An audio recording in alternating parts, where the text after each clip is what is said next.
प्यारे भाई और बहनों, आज हम प्रभु यीशु मसीह के स्वर्ग आरोहण की ईद मनाते हैं। यानी प्रभु यीशु मसीह आसमान पर चढ़ गए, ये हमारा विश्वास है। मुर्दों में से ज़िंदा हुए और 40 दिन अपने शागिर्दों को दिखाई दिए और उनको शिक्षा दी और उनके ईमान को मजबूत किया और पवित्र आत्मा तुम पर भेजूंगा बोलकर प्रभु यीशु मसीह आसमान पर चढ़ जाते हैं। इस ईद को समझना बहुत ज़रूरी है। अक्सर ये एक भेद के समान रह जाता है, एक राज के समान रह जाता है। ये हमारे ज़िंदगी से बहुत जुड़ी हुई एक ईद है।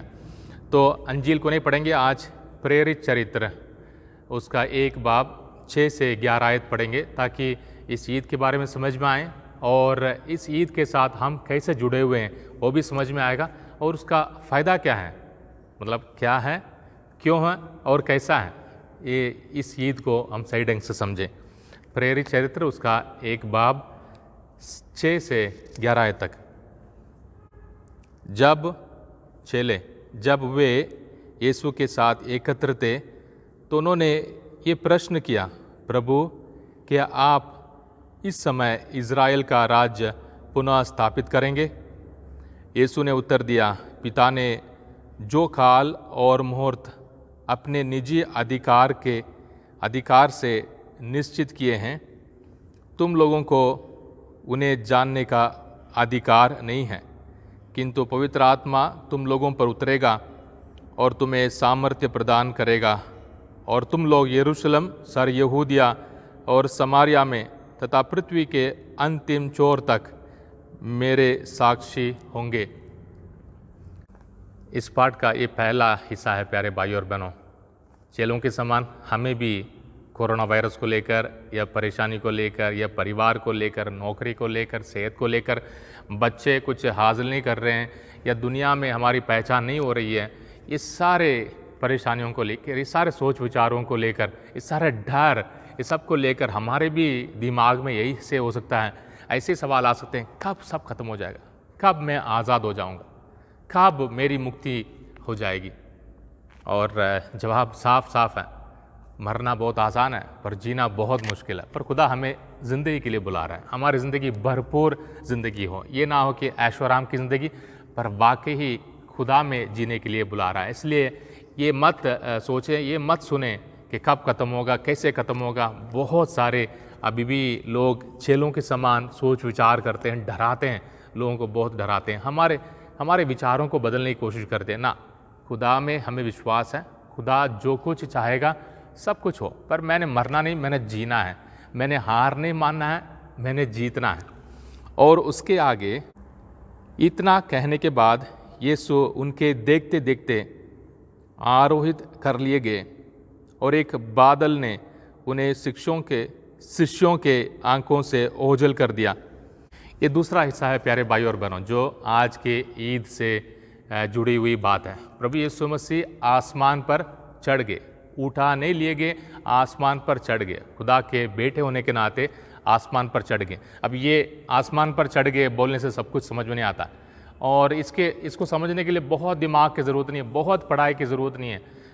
और काफ़ी है कि हम आसपास दूसरे कौमों में, दूसरे समाज में या दूसरे धर्म में हमारे भाई बहन हैं सारे, उनके विचार क्या है और उनका मानना क्या है और उनका विश्वास क्या है। मान लीजिए यूनानी यानी ग्रीक में रहने वाले यूनानी सबसे पहले जहाँ बड़े दार्शनिक माने जाते थे, उनके लिए दुनिया और स्वर्ग, इस दुनिया और अगले दुनिया में बहुत अंतर है। यानी इस दुनिया में परेशानी है, दुख दर्द है, इसलिए अगर इस दुनिया से कोई बच जाता है उसकी मुक्ति हो जाती है। और लड़ना है, लड़ कर भागना, लड़ कर बचना है।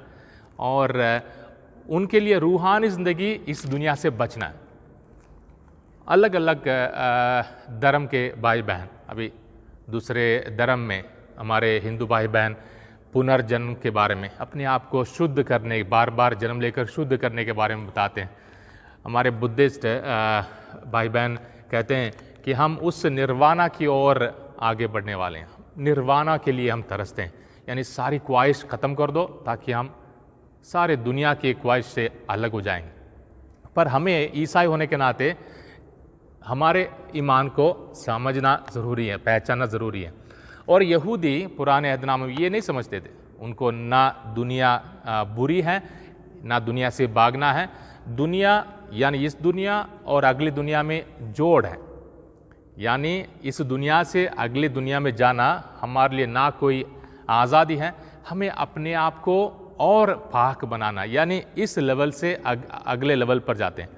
इस दुनिया को हमने जीना है, परखना है, इस दुनिया में नेक ज़िंदगी बिताना है, ताकि अगले ज़िंदगी में जाकर हम भी स्वर्गीय खुशी को हासिल करें और हमेशा के लिए जिए, हमेशा के लिए जिए। इसलिए ना भागना है, ना आज़ाद होना है, ना अपने आप को और पाक बनाना है, खुदा के साथ शरीक होना है।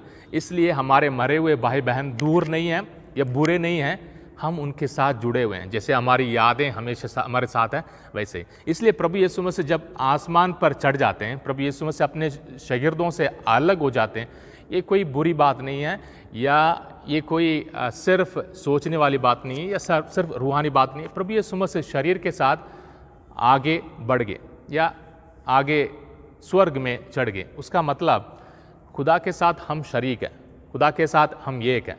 प्रभु यीशु मसीह हमारा सर है, हम उनके जिस्म के अंग हैं, यानी प्रभु के साथ जुड़े हुए हैं। तो उनके पीछे जाना हम सबों के लिए ज़रूरी है। अभी देना आगे वाली बात, यीशु के चले जाते समय प्रेरित आकाश की ओर एकटक देख ही रहे थे कि उज्ज्वल वस्त्र पहने दो पुरुष उनके पास अचानक आ खड़े हुए और बोले, गलीलियो, आप लोग आकाश की ओर क्यों देखते रहते हैं? वही यीशु जो आप लोगों के बीच से स्वर्ग में आरोहित कर लिए गए हैं, उसी तरह लौटेंगे जिस तरह आप लोगों ने उन्हें जाते देखा है। यानी प्रभु यीशु मसीह चले गए तो वो अंत नहीं है। प्रभु यीशु मसीह चले गए, हमसे अलग नहीं हुए। प्रभु यीशु मसीह चले गए, हमें भूल नहीं जाएंगे। प्रभु यीशु मसीह चले गए तो हमसे आगे नहीं बढ़ गए। प्रभु यीशु मसीह हम सबों के ऊपर हमारे लिए पाक साक्रामेंटों के ज़रिए या पाक वचन के ज़रिए, पवित्र आत्मा के ज़रिए हमेशा हमारे साथ जुड़े रहेंगे। तो हम सब पवित्र आत्मा की ईद की तैयारी में अगले इतवार को हम पेंतेकोस्त यानी पवित्र आत्मा का उतरना चेलों पर और माँ मरियम पर, उस ईद को मनाएंगे। उसका मतलब है प्यारे भाइयों और बहनों, स्वर्ग के साथ हमारा नाता हमेशा जुड़ा रहेगा और हम स्वर्ग के वारिस हैं, क्योंकि हम एक दिन हम भी अब इस दुनियावी सफ़र के अंत में हम भी स्वर्ग जाएंगे, यानी हम हमेशा के लिए जिएंगे, यानी हम खुदा के साथ एक हो जाएंगे। तो इसलिए हमें क्या करना चाहिए, इस दुनिया की ज़िंदगी को ऐसे जीना है और जोश के साथ या दुनियावी तौर तरीके के साथ नहीं, होश में आकर बड़े प्यार के साथ, डर के साथ नहीं, प्यार के साथ, और दूसरों की जान लेने के लिए नहीं, जान देने के लिए, और दूसरों को मदद करते हुए अपने परिवारों को एकजुट रख के पाक बनाते हुए हर बातों में खुदा की मर्ज़ी पूरी करते हुए जीना है। ताकि क्योंकि हम सिर्फ इस दुनिया के लिए नहीं आए। ये दुनिया कोई बुरी चीज़ नहीं है, क्योंकि खुदा ने सब कुछ बनाया, अच्छा बनाया, खूबसूरत बनाया। तो दुनिया के हर खुशी को हम महसूस करें, जिए और उस आसमान की ओर देखकर ज़िंदगी बिताएं जहां खुदा हम सबों के लिए इंतज़ार कर रहा है।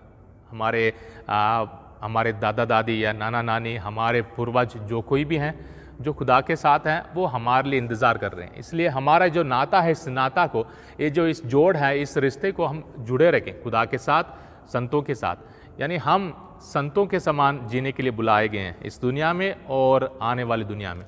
तो आज प्रभु यीशु मसीह का स्वर्ग आरोहण, आसमान पर चढ़ जाने की ईद है। हम भी एक दिन आसमान पर उठा लिए जाएंगे। तो खुदा से ही दुआ मांगे, ऐ खुदा हम सबों को, हमारे परिवारों को, हमारे भाई बहनों को कभी हार ना मानने की शक्ति दे। डर के मारे नहीं कि दुनिया ने हमें मार देना, ना, कुछ भी हो जाए, बीमारी आ जाए, कोरोना वायरस हो या कुछ भी कमी हो, हमने डरना नहीं। इस दुनिया के हर एक परीक्षा में, हर एक बात में हमने जीत हासिल करनी है रूहानी तौर पर, ताकि हम आसमानी ज़िंदगी के, आसमानी खुशी के लायक हो जाएं।